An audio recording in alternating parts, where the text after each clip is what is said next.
ময়মনসিংহ সাহিত্য সংসদের বিক্ষণের জন্য একটি জরুরি বিষয়। অবশ্যই শুধু বিক্ষণের জন্য নয়, যারা শিল্প করেন, যারা শিল্প সাহিত্য করেন, যারা কবিতা করেন, তাদের জন্য এটি একটি চমৎকার বিষয় কিংবা এটি একটি গুরুত্বপূর্ণ বিষয়, এটি নির্দ্বিধায় বলে বলা যাবে। এবং ময়মনসিংহ সাহিত্য সংসদ এ কারণেই বিভিন্ন বিষয় নিয়ে আলোচিত হয়, যেন এই বিষয়গুলি নিয়ে কবি, শিল্পী, সাহিত্যিকরা। আমি যে কথাটি প্রথমেই বলতে চাই যে মানুষ সবসময় একজন সৃজনশীল ব্যক্তি, সৃজনশীল প্রাণী। অন্যান্য প্রাণীদের চাইতে সে আলাদা হয়ে গেছে। কিসের জন্য, কিভাবে? আমরা দেখি যে একটি বাবুই পাখি, তার যে বাসার বুনন, তার যে চমৎকারিত্ব, তার যে বুননের শৈল্পিক সৌকার্য, সেটি আমাদের মানুষের মাথায় ধরে না। আবার একটি মৌচাকের কথা যদি বলি, কি অপূর্ব তার বুনন, কি অপূর্ব সৌন্দর্যমণ্ডিত তার বহির অবয়ব। এই যে আমাদের ভেতরে শিল্পের উদ্দীপনা কাজ করে, আমরা বুঝতে পারি একটি বাবুই পাখি তার বাসার কথা কল্পনা করে আমরা বাবুই পাখির সৃজনশীলতার কথা বলতে পারি। আমরা বলতে পারি আমাদের সেই মৌচাকের কথা, যে মৌমাছিরা একটি চাক বানায়, সেই চাকে কিভাবে শিল্পমণ্ডিত শিল্পরূপ আমাদের কাছে ধরা পড়ে। মানুষ চিন্তাশীল প্রাণী, চিন্তা করতে পারে বলেই সেই বিষয়টি এতটা কাছাকাছি, শিল্পের কাছাকাছি তারা যেতে পারে। আমরা জানি যে আমাদের সময়ে, আমাদের যাপিত জীবনে পৃথিবীর বেশিরভাগ মানুষই এক সময় কলোনির অন্তর্ভুক্ত ছিল। কলোনিয়ালে যাতা করে তারা নিষ্পেষণ, নির্যাতন এবং শোষণের এক চরম জায়গায় তারা উপনীত হয়েছিল। এবং দেখা গেছে এই কলোনি যারা এক সময় হয়তো দরিদ্র ছিল কিংবা তাদের কিছুই ছিল না, তারপর কলোনি সৃষ্টির হওয়ার পর দরিদ্র, নিপীড়িত কিংবা যেসব জায়গায় আমাদের উৎপাদনের ব্যাপক সম্ভাবনা ছিল, সেই সব জায়গায় এসে কিভাবে তাদের এই সম্পদ লুণ্ঠন করে, তাদের সম্পদকে নিজেরা কুক্ষিগত করে তাদের নিজের দেশকে, বিশেষ করে ইউরোপ, ইংল্যান্ডকে কিভাবে তারা সমৃদ্ধশালী করেছে এবং লুটপাটের রাজত্ব কায়েম করে কিভাবে তারা, সেই ইতিহাস আমাদের।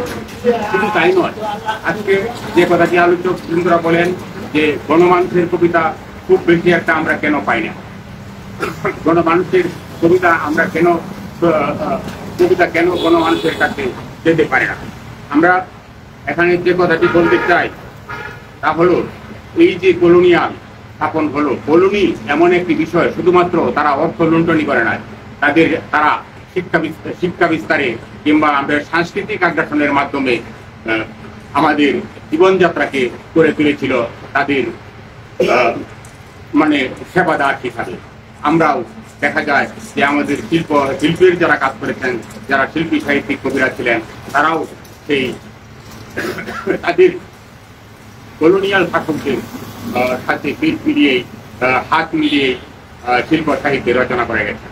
এবং দেখা গেছে যখন কলেজ, বিশ্ববিদ্যালয়গুলি স্থাপিত হলো, কলেজ, বিশ্ববিদ্যালয়গুলিতে এমন সাবজেক্ট, এমন বিষয়বস্তু নির্ধারণ করা হলো এবং এমন বিষয়বস্তু নির্ধারণ কলাকৌশল ভাবে সেখানে আপনার দিয়ে দেওয়া হলো আমাদের শোষণকে, আমাদের সাংস্কৃতিক শোষণকে আরো দীর্ঘ সময়ের জন্য আমাদের কলোনি যেন জিয়ে রাখা যায়, সেই ব্যবস্থাটি তারা করে গেছে। যার ফলশ্রুতিতে আমরা শিল্পে, সাহিত্যে, বিশেষ করে কবিতায় দেখি পশ্চিমা ধারার যে কবিতা, পশ্চিমা ধারার যে দর্শন, পশ্চিমা ধারার যে রাজনীতি, সমস্ত কিছুর ভেতরে এমন একটি পশ্চিমা ধারার আবহাওয়া চলে আসে কলোনিয়াল দেশগুলিতে। সেগুলি থেকে উত্তরণ হওয়ার পর আজ পর্যন্ত আমরা দেখি বাংলা কবিতায় সেটি দিতে পারে নাই। যদিও আমরা বেশ কিছু কবির নাম উল্লেখ করতে পারি, আমরা হয়তো পরবর্তীতে সেই তাদের কবিতার কথা কিছু তুলে ধরব। তো এই যে কলোনি স্থাপন হলো, এই যে আগ্রাসন, সেই আগ্রাসন থেকে বাঁচার উপায় কি? হ্যাঁ, তারা বলছে যে তুমি, আমি উৎকৃষ্ট, তুমি নিকৃষ্ট, আমি উচ্চ শ্রেণী, তুমি নিম্ন শ্রেণী, আমি উঁচু, তুমি নিচু, আমি বড়, তুমি ছোট, এই যে প্রকার ভেদগুলি তারা করলো, সে থেকে মুক্তির কি কোনো উপায় নেই? আছে এবং ছিল। সেই বিষয়গুলি আজকে আমাদের ভাবতে হবে। ময়মনসিংহের যারা আমরা বিজ্ঞান চর্চা করি, শুধু তাই নয়, দেশের কবি, শিল্পী, সাহিত্যিকদের সেই বিষয়গুলি ভাবতে হবে। আমি যে কথাটি এখানে বলতে চাই যে মুক্তির সেই উপায়, আমরা যদি বিশ্ব সাহিত্যের দিকে তাকাই, আমরা যে এলিয়টের দিকে তাকাই, যখন শিল্প বিপ্লব ঘটে গেল, যখন ইউরোপে আলুকায়ন ঘটে গেল, তখন এলিয়টরা কি করলেন? তারা ওয়ার্সল্যান্ড দেখলেন, পৃথিবী একটা ওয়ার্সল্যান্ড, একটা পুরা ভূমি, একটা এমন এক ভূমি যে ভূমি আগামী দিনে সাধারণ মানুষের কিংবা গণমানুষের জন্য একটি আগুনময়, একটি পতিত ভূমি, একটি অযাচিত ভূমি সেখানে তৈরি হবে, যে যেটির কথা তিনি ইঙ্গিত দিয়ে গেছেন ওই সময় এলিয়ট, ওয়ার্সল্যান্ড আর কবিতার সম্মুখে। আমি যে কথাটি বলতে চাই, একজন কবি তিনি কি করেন? হোয়াটসঅ্যাপ বলেছিলেন, I am monarch of a survey, my right there is none to dispute, from the center all round to the sea, I am lord. এই যে কবির অদ্যুক্ত, যে from the center all round to the sea, আমি আমার চক্ষু কিংবা আমার ইন্দ্রিয় চক্ষু এবং ইন্দ্রিয়গুলির দ্বারা যত দূর আমার দৃষ্টি যায়, সেই ততটুকু সময়ে ততটুকু বাস্তবতার আমি একমাত্র অদৃশ্য। তাহলে দেখেন কত বড় কথা, একজন কবির কতটুকু দায়িত্ব। একই সাথে আমার বড় ভাই বলে গেছেন যে আমাদের ভিতরে তিনটি শ্রেণী আছে, উচ্চবিত্ত, মধ্যবিত্ত, নিম্নবিত্ত, কিংবা আমি বলি সাধারণ মানুষ কিংবা গণমানুষ। তো সবগুলি মিলেই আসলে গণমানুষ। কিন্তু আমরা কোন গণমানুষের জন্য কথা বলবো? যেখানে বৃহত্তর একটি জনগোষ্ঠী উৎপাদনের সাথে জড়িত, বৃহত্তর একটি জনগোষ্ঠী কবিতা, কৃষির সাথে জড়িত, যখন বৃহত্তর একটি জনগোষ্ঠী শ্রম এবং শোষণের সাথে লড়াই করে বেঁচে থাকতে চায়, আমরা আসলে সেই দিকটি কবিরা উল্লেখ করতে চাই। কবিরা উল্লেখ করা প্রয়োজন মনে করি। কবিদের সেটি দায়িত্ব, কবিদের সেটি করা উচিত। কিন্তু আমরা কতটুকু পেয়েছি? হ্যাঁ, কিছু না কিছু তো অবশ্যই পেয়েছি। না পেলে আমরা কিভাবে আজকে যে ফিলিস্তিনের মাহমুদ দারবি এত জনপ্রিয় কেন? ফিলিস্তিনের মাহমুদ দারবি এত জনপ্রিয় কেন? অবশ্যই সে সাধারণ মানুষের জন্য জয়গাথা কিংবা শোষণ, শাসন, নিষ্পেষণের যে বাস্তবতা, সেই বাস্তবতাকে তুলে ধরেছিলেন বলেই তিনি এত জনপ্রিয়। শুধুমাত্র ফিলিস্তিনে নয়, সারা বিশ্বে এই নির্যাতিতের মানুষের কথা তিনি বলে গেছেন। তাই সেজন্যই মাহমুদ দারবি আমাদের প্রিয় পাবলো নেরুদা। কেন?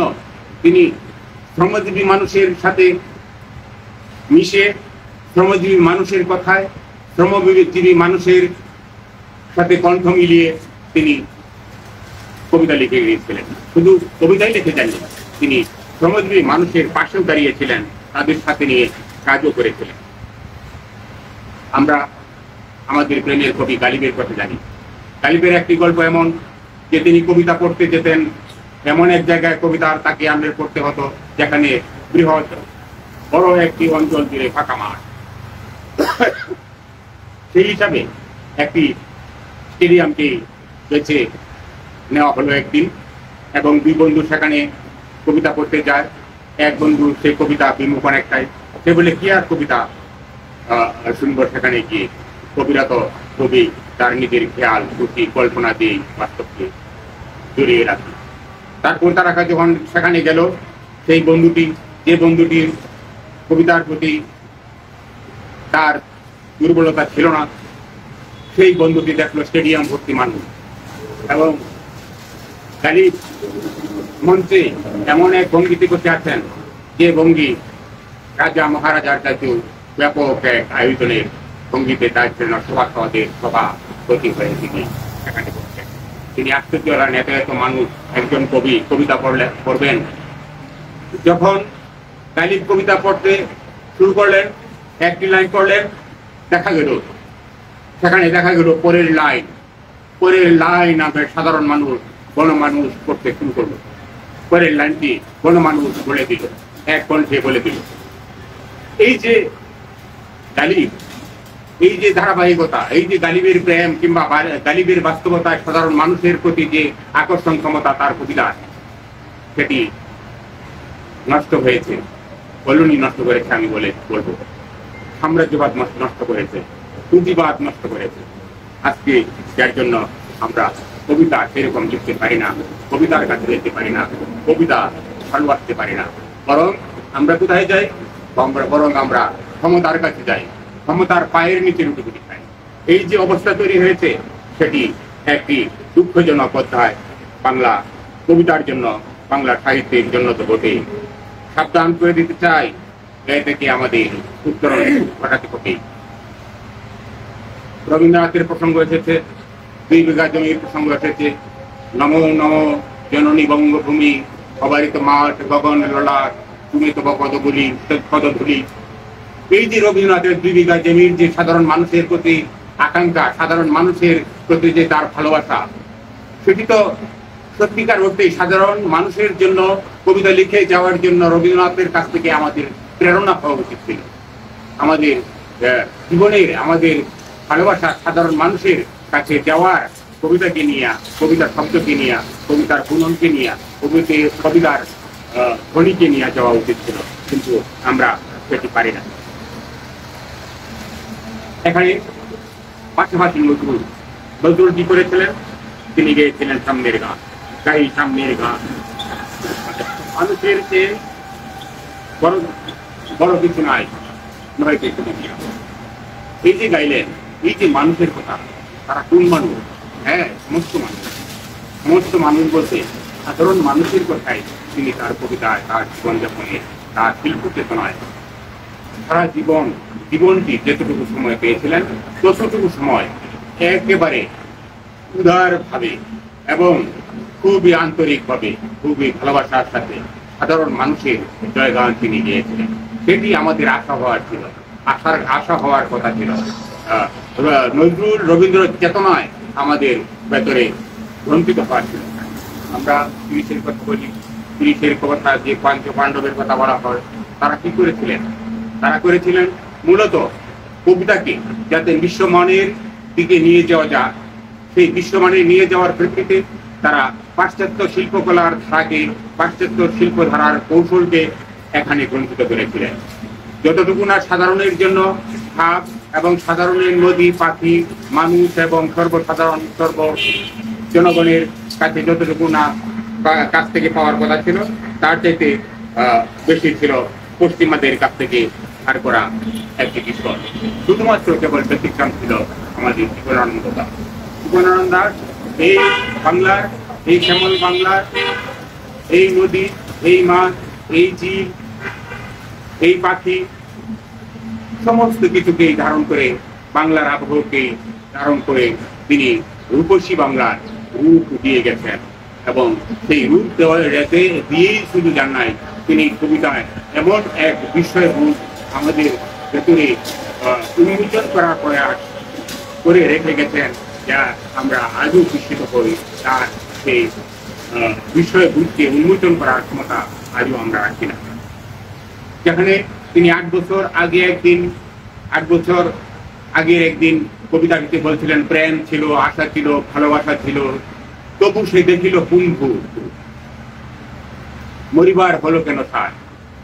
এই যে কথা তিনি বলে গেছেন, একটি মানুষ কি জন্য আত্মহত্যা করতে চায়, তার কি যন্ত্রণা ছিল, কবির ভিতরে কি যন্ত্রণার কারণে এমন লাইনগুলি আসে। আত্মহত্যা প্রবণ একজন মানুষের কথা কেন চলে আসে কবির ভেতর থেকে? তিনি এমন এক বাস্তবতা দেখতে পেয়েছিলেন, এমন এক কঠোর জীবন সংগ্রাম দেখতে পেয়েছিলেন, সাধারণ মানুষের জীবন চেতনাকে, জীবন সংগ্রামকে তিনি এত নির্মোহভাবে, এত আন্তরিকভাবে, এত ভালোবাসার সাথে গ্রহণ করতে পেরেছিলেন যে তিনি দেখতে পেয়েছিলেন যে সেখানে সাধারণ মানুষ সত্যি তার যে মানে তার যে চলন বলন এবং তার যে বেঁচে থাকার লড়াই কত কঠোর, এবং সেই কঠোরতাই তাকে কিংবা একজন মানুষকে কিংবা একজন ব্যক্তিকে কিভাবে আত্মহত্যা প্রবণ মানসিকতার থেকে নিয়ে যাওয়া যায়।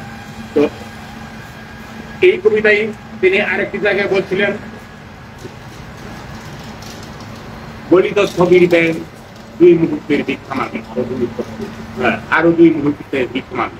এই যে গলিত ছবির ব্যাংক, একটি ব্যাংকে আপনি উত্তপ্ত করাই রেখে দেন, ব্যাংকটি সাধারণত ভাববে, প্রথম অবস্থায় ভাববে এই বুঝি আমি মানিয়ে নিচ্ছি, এই বুঝি আমি মানিয়ে নিচ্ছি, এই বুঝি আমি মানিয়েছি। তো এই যে পথে মানে পড়ে থাকা গলিত ছবির ব্যাংক, তার যে আকাঙ্ক্ষা ছিল এই বুঝি আমি বেঁচে আছি, এই বুঝি আমি বেঁচে উঠবো, এই বুঝি আমার আকাঙ্ক্ষা গুলি আমাদের জেগে উঠবে, কিন্তু না, শেষ পর্যন্ত 2 মুহূর্ত যে ভিক্ষা মাগে সেটি তার আসলো না, তাকে ছবির হতে হলো।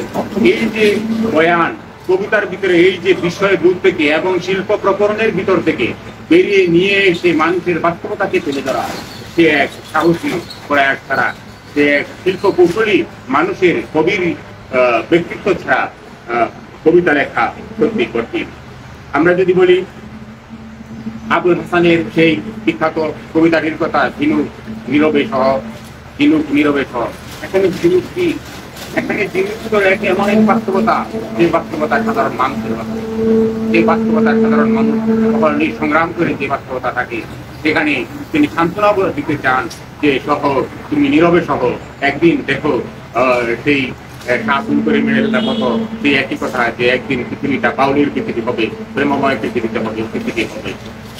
আবুল হাসানও স্বল্প সময়ের ভিতরে একই কথা বলে গেছে, ঝিনুক সহ, আরেকটু সহ হয়ে যাও, দেখা যাবে একদিন পৃথিবী তোমার হবে, এবং একদিন তুমি যে তোমার পৃথিবী যে হবে সেটির জন্যই কবি কবিতা লেখেন, কবি কবিতা যে আশা আকাঙ্ক্ষা দেখান, সেটির ভবিষ্যতের যে দিক নির্দেশনা দেন, ভবিষ্যতের জন্য আশাবাদ হয়ে থাকার জন্য যে নির্দেশনা দেন, সেটির জন্যই মানুষ আগ্রহী থাকে, সেই বাস্তবতা দেখার জন্য আগ্রহ থাকে, যে বাস্তবতা তাকে একদিন মুক্তি দেবে, সমস্ত রাহু গ্রাস থেকে মুক্তি করে থেকে নিয়ে যাবে। আবার যখন আমরা ওই দিন আলোচনা করতেছিলাম আহসান হাবিবকে নিয়ে, মনারে মনা কোথায় যাস, বিলের পারে কাটবো ঘাট, কিনবো শাড়ি পাটে পাটে, ফুলকে দেবো পাটের শাড়ি, মাথা দেবো রঙিন শাড়ি। এই যে শেষ মেসেজটি, একটি রঙিন হাড়ি কিনে দেওয়ার যে স্বপ্ন কবি, কিসের স্বপ্ন, একটি হাড়ি কি জিনিস, সেখানে ভাতের কথা আছে, মানুষের কত হাহাকারের কথা, অন্য জুবারের কথা, কত দুর্ভিক্ষ লাঞ্ছনার কথা তিনি একটি হাড়ির উপমার মাধ্যমে আপনি বলে গেলেন। এটি কি আমাদের সাধারণ মানুষের কবিতা নয়? এটি কি আমাদের গণমানুষের কবিতা নয়? অবশ্যই এই কবিতাগুলি, এই কবিতার লাইনগুলি গণমানুষের কবিতা। আজকে আমরা যারা কবিতা লিখছি, আমরা যারা কবিতার কথা ভাবছি, আজকে এই গণমানুষের দিকে তাকিয়ে গণমানুষের কথা যদি না বলতে পারি, আমরা যদি কলকাতাইয়া উঠতি মধ্যবিত্তের প্রেম প্রবল জীবনকে শুধুমাত্র কবিতায় তুলে আনি, আমাদের দেশে যে মধ্যবিত্ত শ্রেণী, যে সুবিধাভোগী মধ্যবিত্ত শ্রেণী, সেই সুবিধাভোগী মধ্যবিত্তের শ্রেণীর যদি আমরা কবিতা লিখি, তাহলে আমাদের এই যে সাধারণ মানুষ, আমাদের যে গণমানুষ, তারা আরো দীর্ঘকাল অবহেলিত থেকে যাবে, আরো দীর্ঘকাল সেখানে অবহেলিত থেকে থেকে নিপীড়ন, নিষ্পেষণ, যুদ্ধের কেবল জীবন সংগ্রামের সাথে লড়াই করেই যেতে থাকবে, তাদের মুক্তির কোনো পথ থাকবে না। আমি একটি কথা স্পষ্ট বলতে চাই, আমাদের এক কবি তিনি বলতেছিলেন তার চাই সমাজতন্ত্র কবিতায়, তিনি বলতেছিলেন তোমাকে এনে দেব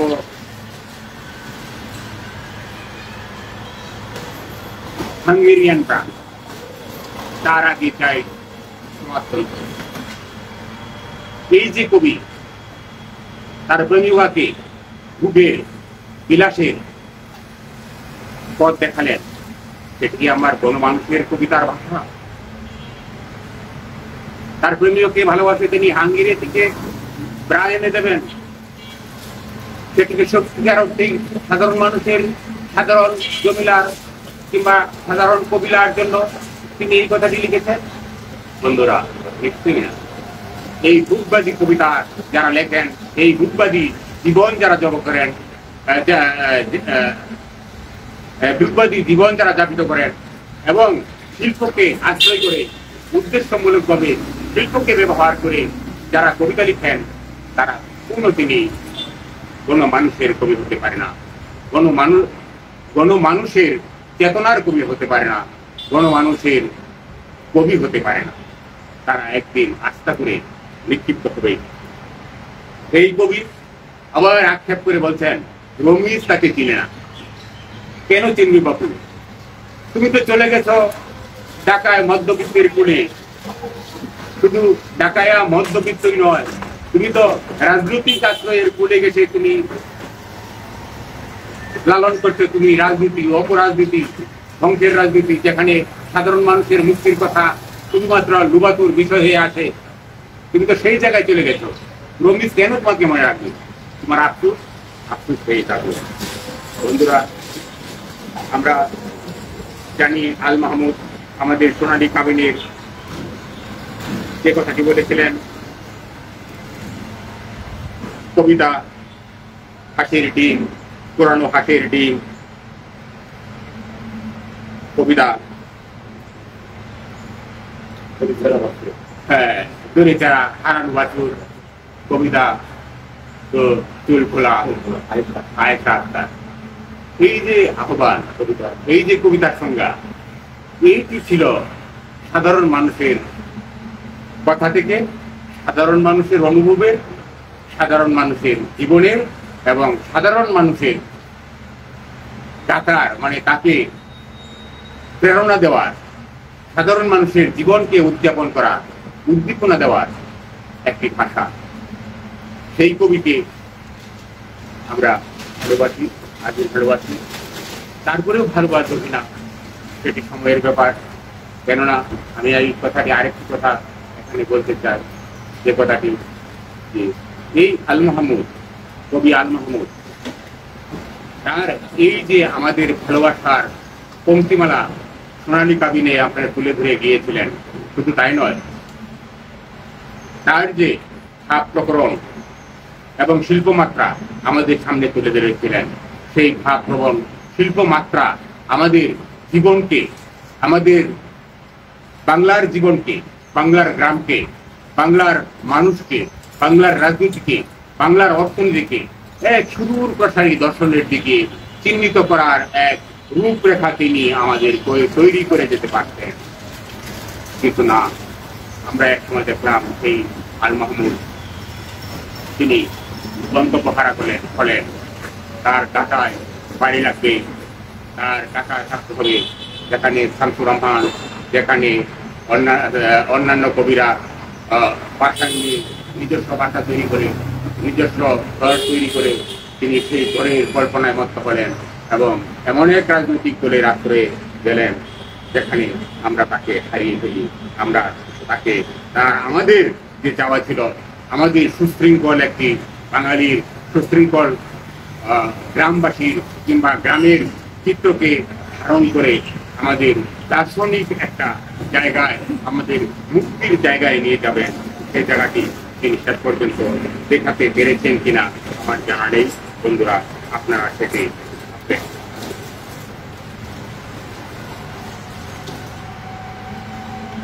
আমাদের এক কবি বলছিল, সেটি এক কাজ ডালে এসে বসেছে, ডালে বসে সে ডাকে, ভাত দে, রুটি দে, মদ দে। এই যে আধুনিক বাস্তবতা এবং এই বাস্তবতায় এসে আমাদের যে চাওয়া, আমাদের যে পাওয়ার যে স্বরূপ, সেই চাওয়া পাওয়ার স্বরূপের ভিতরে যে কন্দন, সেই কন্দনকে এই কবিতায় ফুটে ওঠে না বন্ধুরা। একেবারে সমসাময়িক এই কবি। আজকে আমরা দু একজন কবিকে দেখি এরকম ভাষা ব্যবহার করছি, এরকম ভাষাকে আত্মস্থ করে, সারা পৃথিবীর ভাষাকে আত্মস্থ করে, বাংলার মানুষকে আত্মস্থ করে, সাধারণ মানুষকে আত্মস্থ করে, সাধারণ মানুষের জীবন দাতাকে আত্মস্থ করে, সাধারণ মানুষের প্রকৃতিকে আত্মস্থ করে কিছু না কিছু কবি যারা খুব কম ভুলে বাঁচলেন তারা লিখছেন। আগামীতে এই যাত্রাবিন্দু দীর্ঘ হবে, প্রসারিত হবে। প্রসারিত হওয়ার পর বাংলা কবিতা আরেক মূল ঘুরিয়ে অন্যদিকে যাবে। সেটি অবশ্যই সেই কবিদের উপর যারা আগামী দিনে গণমানুষের কবিতা পড়ে, গণমানুষের কবিতা লিখবে, তাদের যে কবিতা লিখবে গণমানুষের সঙ্গে জাগরণ। আমার এক কবিতায় সেখানে বলা হচ্ছে 47, 52, 69, 71, 90, 24, আমার হাতে ঘড়ি নাই, এখন কয়টা বাজে। এই যে বারবার সময় কেবল বন্দী হয়ে যায়, সময় কেবল শৃঙ্খলিত হয়ে যায়, সময় কিভাবে একটি পরিচয়ী, সংখ্যাবাচক পরিচয়ী নিজেকে নিজে গণ্ডিবদ্ধ করে ফেলে। আমাদের যারা রাজনীতি করেন, আমাদের যারা রাজনীতি পরিচালনার সাথে জড়িত, এই আন্দোলনগুলি বারবার মানুষের মুক্তি করতে অন্য এক অপ্রাপ্তির, অন্য এক জন আকাঙ্ক্ষার বিপরীতে গিয়ে বারবারই দাঁড়িয়ে সেটি থেকে উদ্ধার করা যেরকম প্রয়োজন, সেই থেকে মুক্তির আকাঙ্ক্ষা মানুষকে, গণমানুষকে দেখানো সেটি বড় প্রয়োজন। তাহলে আমরা শিল্পকে, আমরা কবিতাকে গণমানুষের কবিতায় নিয়ে যেতে পারবো। আমরা যদি আজকে গণমানুষের দিকে তাকিয়ে আজকে গণমানুষের কথা বিবেচনা না করে গণমানুষের প্রকৃতি এবং গ্রামকে, বৃহত্তর যে মানুষ জনগোষ্ঠী তাদের কথা না ভেবে শুধু কবিতা রেখে যাই, কবিতার শিল্পের গাথা কেটে যাই, কবিতার দর্শনকে শুধু বহুমাত্রিকভাবে আত্মদর্শনে আত্মস্থ না করেই উত্তর আধুনিক দর্শনে চলে যায়, তাহলে সেটি বোধহয় সম্ভব নয়। আমাদের আত্মস্থ করতে হবে আমাদের গ্রামকে, আমাদের পাড়াকে, আমাদের শ্রমজীবী মানুষকে, এবং পাশাপাশি রূপে দাঁড়াতে হবে আজকের যে পৃথিবীর বাস্তবতা, সাম্রাজ্যবাদ এবং পুঁজিবাদ, তার বিরুদ্ধে দাঁড়িয়ে আমাদের আগামী দিনের কবিতাকে নিয়ে সাধারণ মানুষের, গণমানুষের কবিতা লিখতে হবে এবং গণমানুষকে তাদের মুক্তির আকাঙ্ক্ষাকে জোরালোভাবে গড়ে তোলার চেতনাকে জাগ্রত করতে হবে। তাহলে বিজ্ঞানের এই সাহিত্যের আজকের আসরটি সফল হবে। অনেক সময় সাহিত্য সংসদের আজকের আসরটি সফল হবে। ধন্যবাদ।